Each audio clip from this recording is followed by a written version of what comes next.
வணக்கம் நண்பர்களே. இந்துக்கள் விழித்திரு நண்பர்கள் வணக்கம். இந்த பப்ளிஷ் பக்கம் செப்பர் பண்ணுங்கள், ஃப்ரெண்ட்ஸ் ஷேர் பண்ணுங்கள். நன்றி. இப்போ பார்த்தீங்கன்னா போன ஆண்டு செப்டம்பரு இந்த அண்ணாதுரை ஒரு அலிகேஷன் ஆச்சு. மீனாட்சியம்மன் கோயிலில் அடியே கள்ளி மீனாட்சி உனக்கு எதுக்கு மூக்கொத்தி கலட்டின்னு உடனே அவர் முத்துராமலிங்க தேவர் பேசுகிற சொன்னோன்னே அவர் ஆன்மீகத்தில் உள்ளவர். அன்றைக்கி அவர் பேசுகிற நேரம் இல்லைனாலும் மேடையில் ஏறி இந்த மாதிரி பேசியிருந்தால் மன்னிப்பு இல்லை, அந்த ரத்தத்தை எடுத்து மீனாட்சிக்கு அபிஷேகம் பண்ணுன்னு சொன்னாருன்னு சொல்லி ஒரு கூற்று சொல்லியிருந்தார் அண்ணாமலை.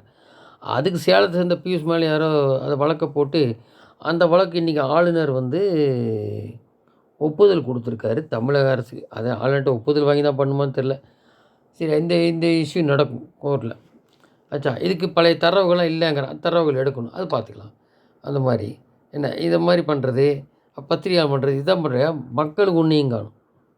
மக்களுக்கு ஒன்று இது வரைக்கும் செய்யலை. இப்போ உதயநிதி வந்தால் மட்டும் என்ன நடக்க போகுது?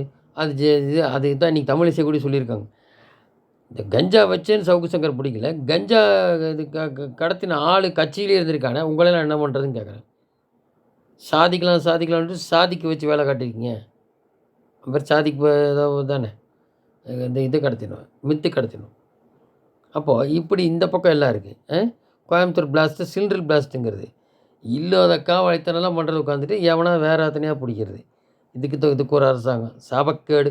மக்கள் ஓட்டு போட்டு அது மக்களால் வந்தோன்னு தெரியுமா தெரியாதா ஒன்றும் தெரியல. என்ன இது ஒரு ஜனநாயகம்?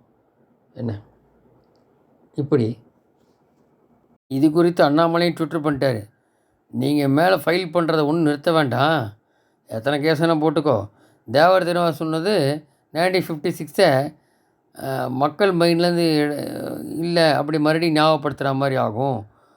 ரீகால் வாட் தேவ திருமண Pasumpon Muthuramalinga Thevar said which the wish to erase from people memories அப்படின்ட்டார். அப்போது பூரா ட்ரக் படலஸ் reflect the truth nature of the democratic government Tamil Nadu, அதான். அப்போ அதை சொல்லிட்டார். இது போக ஹிந்து பத்திரிகைன்றது மோடியோட ராகுல் பிஎம் கேண்டிடேட்டே கிடையாது. அது சொம்பு பத்திரிகை மாதிரி இந்து ஆங்கில நாளிதழ். மோடி ராகுல் உட்காந்து பேசணுமா? ராகுலுக்கு என்ன தகுதி இருக்குது? மோடி பிஎம் கேண்டிடேட்டா? அதான் அண்ணாமலை என்னன்ட்டாருன்னா, நான் பாஜக தலைவர், நீ தலைவராக துண்டுச்சிக்கிட்டலாம் வா ஸ்டாலின்கிட்ட, 1 மணி நேரம் பேசுங்கிட்ட, தைரியம் தான் வர சொல்லுங்கள் அப்படின்ட்டு. அப்படி ஸ்டாலின் என்ன ஸ்டாலின் போயிடுவாரா? தைரியமாக பேசுவாரா துண்டு சீட்டு இல்லாமல் அப்படின்ட்டு கேள்வி கேட்குறாங்க. கெஜ்ரிவால் கைதாகி வெளில வந்திருக்காரு. இந்த ஜூன் முடி இருக்கணும். அது கொடுத்தது என்ன இப்போ கிரவுண்டில் கொடுத்தாங்கன்னு தெரியாது. இது பல பேருக்கு உதாரணமாகிடும். சரி, வந்தவர் இன்னும் பிரதமர் ஓட்டு கேட்குறதே அமித்ஷாக்கு தான் அப்படின்னு ஒரு குண்டை தூக்கி போட்டு அவர் ஸ்டாலின் கைது பண்ண போகிறாங்க, எல்லோரும் கைது பண்ண போகிறாங்க. இப்போ உன்னையே கைது பண்ணலையா? கெஜ்ரிவால் சாராய கேஸில், ட்ரக்கு கேஸில் கைது பண்ணது தான். இதை பிரமாதம் சொல்லி இதனால் நாங்கள் ஓட்டு கிடைக்க போகுது ஸ்டாலின் கைது பண்ணேன்னு. உன்னை கைது பண்ணதுக்கு 7 MP வருமானு தெரியல, அப்படியே பிஜேபி தான் வரப்போகுது. இது சம்பந்தம் இல்லாமல் ஸ்டாலின் மம்தா சொல்லி என்ன பிரயோஜனம்? உளர்வாய்ங்க பயந்த காலிகள்லாம். சரி, அதெல்லாம் போட்டோம். இப்போ அந்த யார் 75 வயசுக்கு மேலே இல்லைன்னு கிடையாது, 29க்கு அப்புறம் கூட மோடி நார்த்தில் எம்ஜிஆர் மாதிரி அவர் தான் வரப்போகிறார். இதை எல்லாம் சும்மா ஒருத்தர் 100 கிடைக்கும், 150 கிடைக்கும். சரி, அப்படி பார்த்தா கெஜ்ரிவால் சொல்கிறார்ல, அமித்ஷா கொடுத்துறப்ப என்ன வரும்? 250 சீட்டுங்கிறது மாறி பேசுது. மோடி இது இப்போ கூட அர்ணாப் கோஸ்வாமி பேட்டி கொடுத்ததில் 350 வரும். அது 400 இலக்கு எதுக்கு சொன்னாங்கன்னா, இலக்கு நிச்சயமாக 350க்கு மேலே, கூட்டணி சேர்த்தா 370க்கு மேலே வரலாம். அது இந்த அங்கங்கே போகிற சீட்டெல்லாம் இந்த ஆந்திரா, தெலுங்கானா, கேரளா, தமிழ்நாடு இதெல்லாம் மேக்கப் பண்ணிவிடும். அந்த மாதிரி மம்தாவில் கூட வரும். 12 சீட்டு இந்த தடவை மேலே 6 சீட் ப்ளஸில் தான் வரும். பீகார்லேயும் வரும் அதே கூட்டணிக்கு. இங்கே மகாராஷ்டிராவில் பார்த்திங்கன்னா அது வேறு மாதிரி பண்ணிட்டார். நின்னாங்க இல்லையா, பிஜேபி எதிர்த்து முதல்ல நின்றுருப்பாங்க. அவங்க அந்த டீம் 2 டீம் இந்த பக்கம் வந்துருச்சு. ஒரிஜினல் 2 டீமும் ஒரிஜினலாக இப்போ டூப்ளிகேட் மாதிரி பண்ணிட்டாங்க கூட்டாளர். அந்த டீமில் சரத்பவார் இருக்காருன்னா அவருக்கு எகென்ஸ்டாக அவன் அண்ணன் பையன் அஜித் இங்கே துணை முதல்வர் அப்படி நிற்க வைக்கிறது. அந்த மாதிரிலாம் பண்ணியிருக்காங்க. அதில் ஒரு 48 ஒரு 10 சீட்டுக்கு மேலே வேணால் குறையலாம். அந்த மாதிரி 12 சீட்டுக்கு மேலே போகலாம். அந்த 30+ வரும். இப்படிலாம் வரும்போது எங்கே குறைய சான்ஸ் இருக்குது? இதெல்லாம் விட்டுட்டு வேறு ஏதாவது அலிகேஷன் சொல்கிறது, அந்த நிறத்தை பற்றி சொல்கிறது, பாகிஸ்தான் இங்கேருந்து பாராட்டுறது, இதெல்லாம் ப்ளஸ்ஸு தான் பிஜேபிக்கு. அதுக்கு இப்போ கெஜ்ரிவால் அவர் வெளில வந்திருக்கு, அவர் வளர்றது. ஸோ இந்தி கூட்டணி யாரும் அப்படியே ஸ்டாலின் சொன்னாலும் இங்கேயே எலெக்ஷன் முடிஞ்சு போயாச்சு. சம்மந்தம்லாம் வளர்றது. என்ன தெரியுதுன்னா, அதிமுகவில் பழனிசாமி கிட்ட எல்லாம் ஒன்று சேரலாம் பார்க்குறாங்க. இங்கே சீனியருக்கு ரிட்டையர்மெண்ட் கொடுத்துட்டு வேறு வைக்கலாமான்னு பார்க்குறதுக்குள்ளே என்ன ஆகும்னா, இந்த இதுக்கு இன்டர்நேஷ்னல் இருக்கலாம் ட்ரக்கு சம்மந்தமானது வந்துடும். எல்லா டீட்டெயிலும் கொடுத்துட்டு சாவர் சாதி. அதில் அந்த ரிட்டையர்மெண்ட் ஆகிற தலைகள் பல கேஸு இங்கே தன்னைத்தானே ட்ரக்கை தவிர சில கேஸு முந்தி நடந்ததெல்லாம் இருக்குது.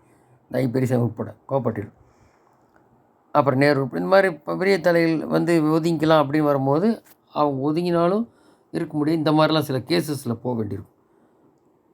அதில் ட்ரக்குக்கு உதயநிதி கூடி வரும். எங்கே போய் துணைமுறை ஆனா என்ன ஆட்டின இந்த மாதிரிலாம் வரும். இதெல்லாம் உங்களுக்கு ஜூலைக்கு அப்புறம் பார்த்திங்கன்னா இந்த மாதிரி ஒரு இது போக ஆரம்பிச்சிடும். Running matter. இந்த பக்கம் இப்போ கூடி தமிழிசை சொன்னாங்க, தானாக சொந்தமாக மக்களை சந்திக்க திராணி இல்லை ஸ்டாலின் பாஷையில். இப்போ மறுபடியும் அந்த பிரசாந்த் கிஷோரை கொண்டு வந்து பணம் கொடுத்து ஜெயிக்கணும் வேணும். அன்றைக்கி ஆட்சியில் இல்லை 10 வருஷமாக, அதனால் வரும்போது ஏதோ செஞ்சா அப்படி இன்னும் எப்படி செய்ய முடியும்? காலையிலே வீடியோ போட்டு பார்க்க தெரியும். பல கட்சியில் வரப்போகுது, பல டீம் உருவாக போகுது.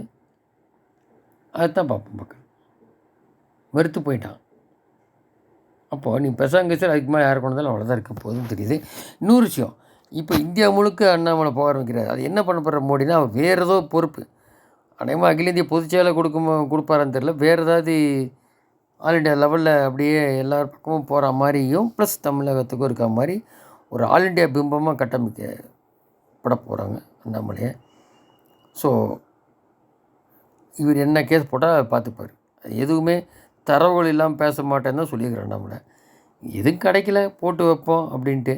ஆனால் ஒன்று, அண்ணாமலை இதுக்கப்புறம் ரிசல்ட் வந்தப்புறம் சுழட்டி அடிக்க போகும்போது இப்போத்துலேருந்தே சட்டாசி பண்ண ஆரம்பிப்பேன் சட்டசபைக்கு. அதில் பார்த்தீங்கன்னா இதிலே ஏடிஎம்கே முடியனால மறுபடியும் உருவாகலான்னு சொல்லிட்டு அது உருவாகுமா ஆகலையான்றது அப்புறம். அந்த பக்கம் அது திமுக வந்துடும். இடையில அவன் 15% ஓட்டு பிரிக்க வைப்பான் நடிகர் ஒன்று சேர்ந்து. இப்படி தான் உருவாகும். அது இன்னும் காலங்கள் இருக்குது. ஒரு ரிசல்ட் வந்தீங்கன்னா பல விதமான வேடிக்கைகள் நடக்கும். பார்ப்போம். நன்றி ஜெயந்த்.